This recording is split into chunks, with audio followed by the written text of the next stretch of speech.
welcome to our 3rd through 5th grade music and dance performance. We're very excited to have you here.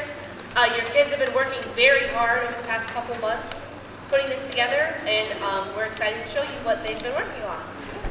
We just ask that you stay for the entire show because everyone from the end wants to make sure that you see all of their hard work. They're very nervous, but we're excited to share it with you. If you plan on taking your student home, just make sure you have signed them out, and we'll have them ready as soon as possible. We hope you enjoy. Thank you. Listen how Evelyn Glennie, a deaf girl, changed percussion.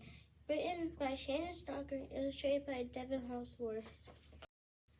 Go ahead. This is a story of music, of obstacles of strength and hard work, of all you can accomplish when you dream.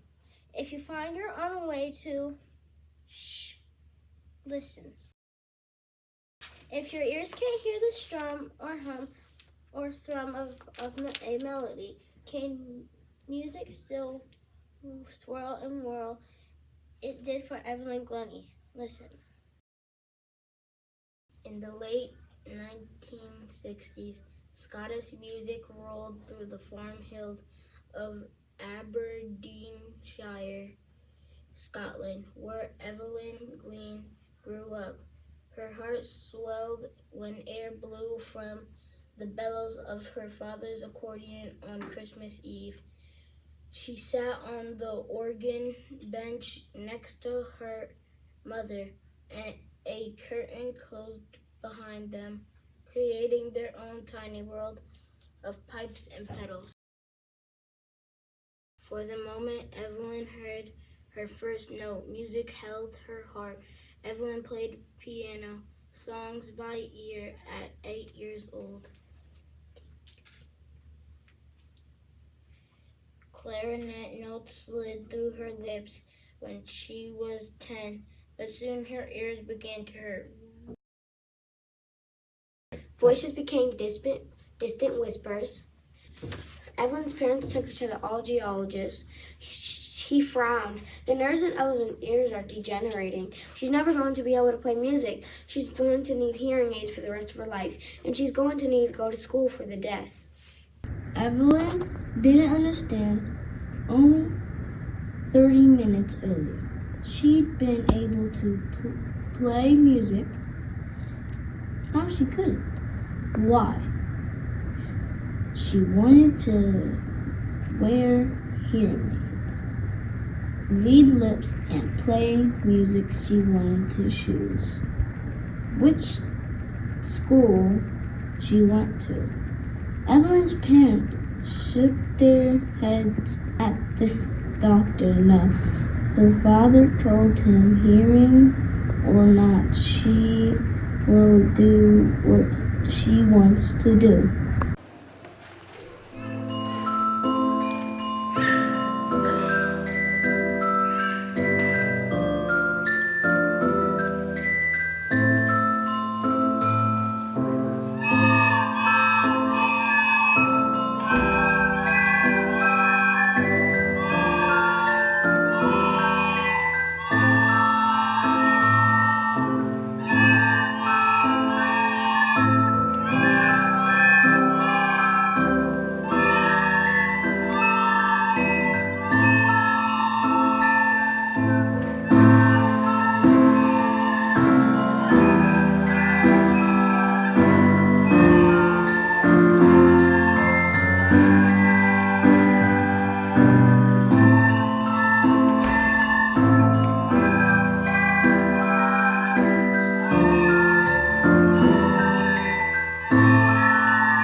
After completing primary school at 11 years old, Evelyn decided to continue her traditional education at Ellen Academy, a secondary school.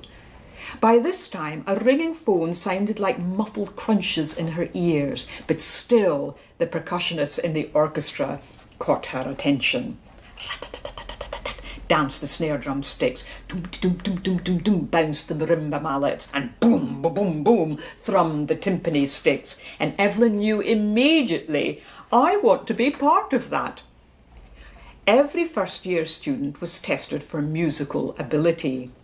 Questions quietly crackled through a tape recorder, and Evelyn strained to hear. She scored poorly. They tested only her ears' ability to listen, not her heart's and not her body's. And for the next few months, Evelyn begged the school for percussion lessons. And finally, a percussion teacher named Ron Forbes tested her ability to read and play rhythms. Well, thanks to years of piano playing, she passed. For her first lesson, Mr. Forbes gave Evelyn a strange assignment. He sent her home with a snare drum.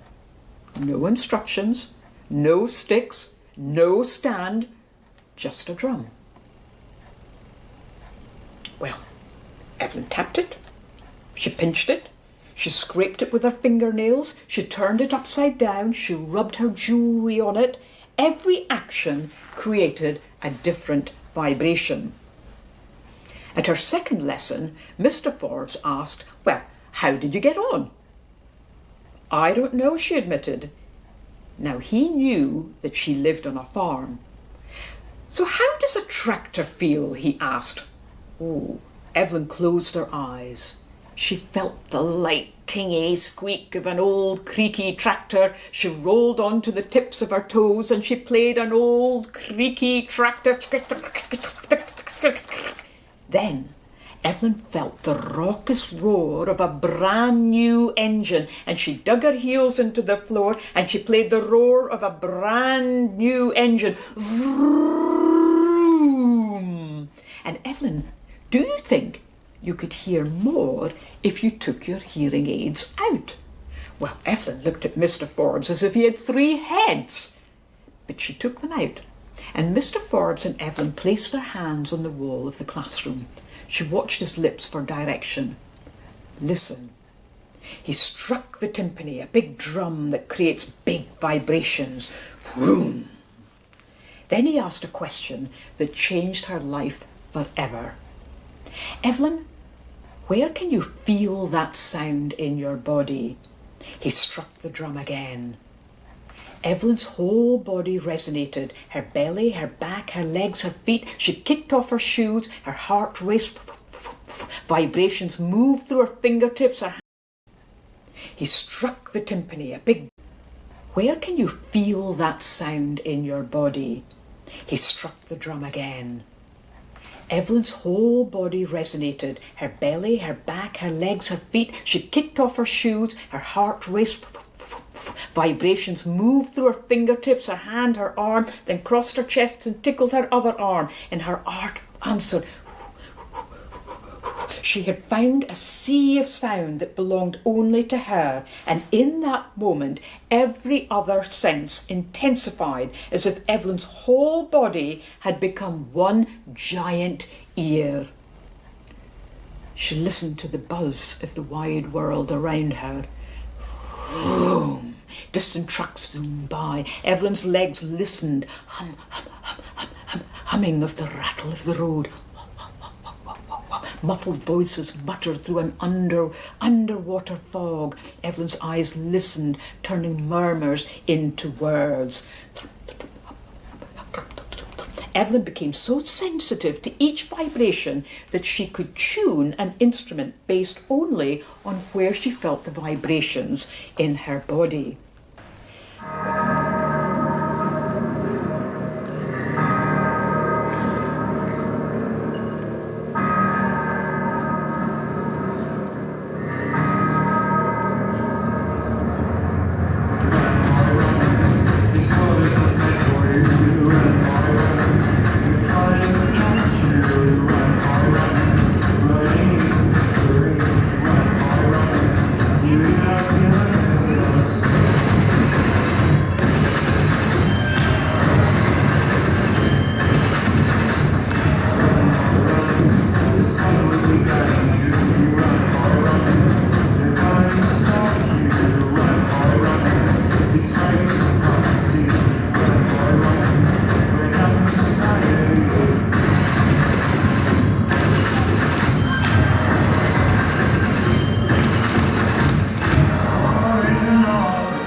she graduated at the age of 16, Evelyn auditioned for the Royal Academy of Music in London, but they turned her down. No one believed a deaf musical could have a career in music, but Evelyn believed it. If she could learn to think about listening in a whole new way, then they could too. Evelyn knew that sound and touch were that different. Air vibrated, traveling through the judge's ear before turning into music. For Evelyn, those vibrations traveled through her body and brains just listening differently. I'd fall for the right to audition again. Does my ability meet the standards of the school? She asked. They agreed that it did. One board member argued that she deserved a second audition. The board agreed. Again, Evelyn kicked off her shoe. She looked directly into the judge's wide eyes as she played. Her snare drum stick danced. Her marimba mallets bounced. Her timpa sticks drummed. Everything resonated together. The sticks, the mallets, the keys, the room, and Evelyn. This time they didn't just hear her, they listened to her music flow through their ears and their bodies into their hearts. They welcomed her into the academia. After that, every music school in Great Britain changed its rules. Everyone agreed no one should be turned away simply because of a disability. During her second year at the Royal Academy of Music, Evelyn entered a national percussion competition. She took chance entertaining the music her way, and she won. Her heart fluttered when she received the Queen competition for both music and academic excellence. And at her age of 17, she got kicked off her shoes to perform the very first soloist percussion concert at the Royal Academy of Music. As she sang into the cushion of bowed sound, the audience sang too. As she jabbed at Short's sharp sound, the audience jabbed it too. Evelyn played with a freedom that no one had ever heard before. Europe listened.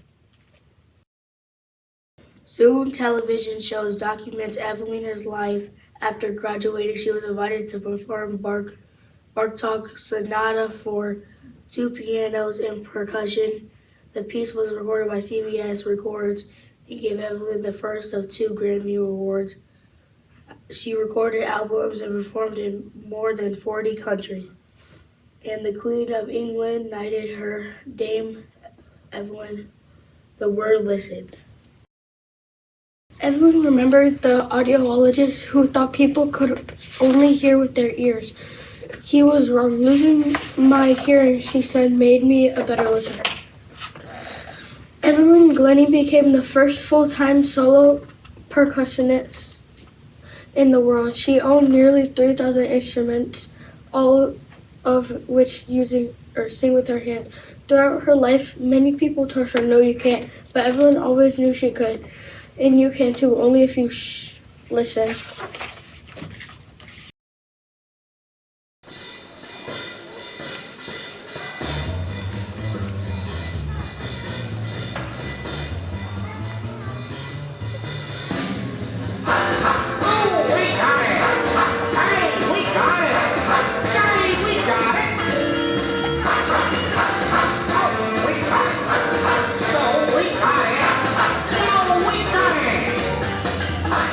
We only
All right, that concludes our show. Thank you so much for coming.